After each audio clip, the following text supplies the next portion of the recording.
உலகெங்கிலும் இருந்து இந்த நிகழ்வை பார்த்து கொண்டிருக்கின்ற சன் தொலைக்காட்சி நேயர்களுக்கு அன்பின் வணக்கம்.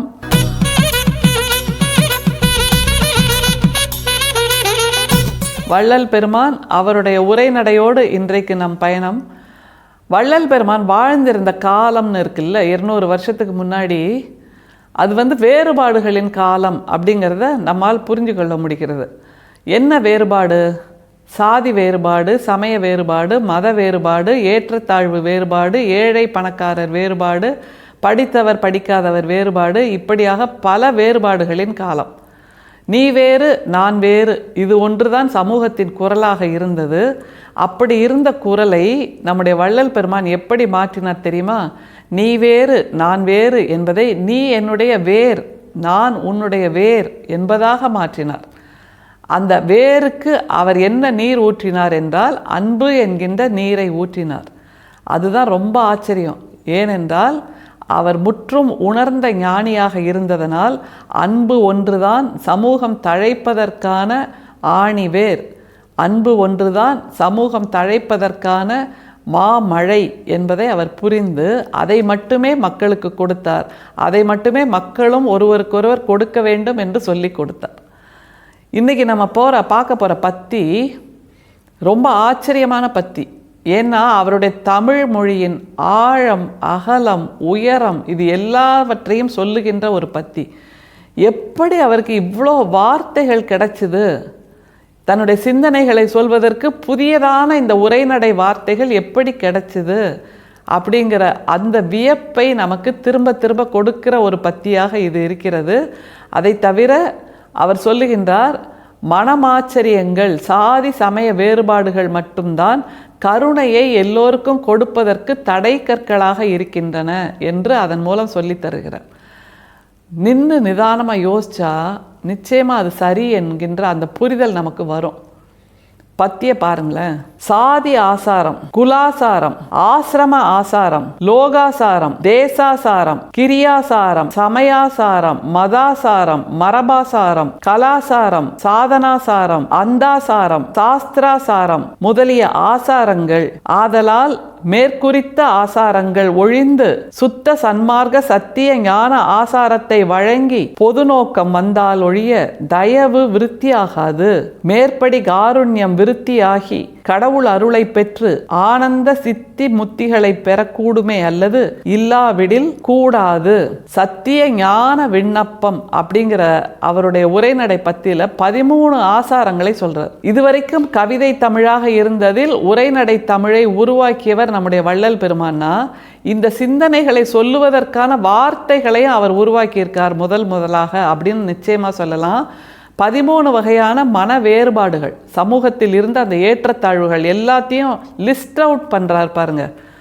இப்படி கூட நுணுக்கமாக நுணுகி ஆராய்ந்து சமூகத்தை அவதானித்திருக்கிறார் என்பதுதான் அதில் ரொம்ப ஆச்சரியம். என்னென்ன ஆசாரங்கள் பாருங்களேன். சாதி ஆசாரம், குலாசாரம், ஆசிரம ஆசாரம். சாதி ஆசாரம் என்னன்னு நமக்கே தெரியும்.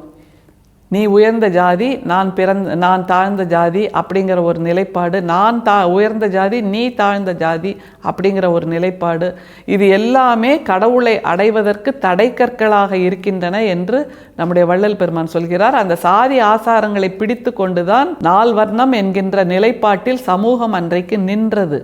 அந்த 4 வர்ணத்தை எதிர்த்தவர் நம்முடைய வள்ளல் பெருமான். எல்லா உயிர்களும் ஒன்றுதான் என்று அந்த பொதுமைத்தன்மையை சமூகத்துக்கு புகுத்தியவர் நம்முடைய வள்ளல் பெருமான். அதனால் சாதி ஆசாரம் எல்லா பிரச்சனைகளுக்கும் முதல் துவக்கம் அதுதான் என்பது நம்முடைய வள்ளல் பெருமானின் ஆணித்தரமான நம்பிக்கை. அடுத்தது குலாசாரம், ஆசிரம ஆசாரம். குலாசாரம், நான் இந்த குலத்தில் பிறந்திருக்கேன் அதனால் நான் மேம்பட்டவன், நீ எல்லாம் அந்த குலம் தானே அதனால் நீ கீழே தான் இருப்ப அப்படிங்கிற சிந்தனை இல்லை. அப்படி இருக்கக்கூடாது என்பது நம்முடைய வள்ளல் பெருமான் சொல்கிறது. அடுத்தது ஆசிரம ஆசாரம். நான் இப்படி உயர்வான பிறவியில் இருந்ததால் நான் இந்த பின்புலத்திலிருந்து வருகிறேன், நீ தாழ்வானவன் என்பதனால் உனக்கு பின்புலமே கிடையாது. இப்படியான ஆசிரமங்கள் என்பதே சிரமங்களின் ஆச்சரியமான கூடுதான் என்று நம்முடைய வள்ளல் பெருமான் சொல்கிறார். அடுத்தது என்ன ஆசாரம் பாருங்க, லோகாசாரம், தேசாசாரம், கிரியாசாரம். லோகாசாரம்னா நான் இந்த லோகத்தில் பிறந்திருக்கேன், மனுஷனா பிறந்திருக்கேன் அப்படின்னா மற்ற உயிர்கள் ஓரறிவு முதல் 5 அறிவு வரை இருக்கிற எல்லாமே என்னுடைய பயன்பாட்டுக்கு தான், அதை நான் என்ன வேணா செய்வேன் அப்படிங்கிற அந்த எதேச்சாதிகாரம் தான் லோகாசாரம். கிரியாசாரம், நான் இந்த வேலையை செய்கிறேன் அதனால் நான் உயர்ந்தவன், நீ செய்கிறது ரொம்ப இழிவான வேலை அதனால் நீ இழிவானவன், இப்படி எல்லாவற்றிலும் வேறுபாடுகளை சொல்லிக்கொண்டே இருந்தது சமூகம்.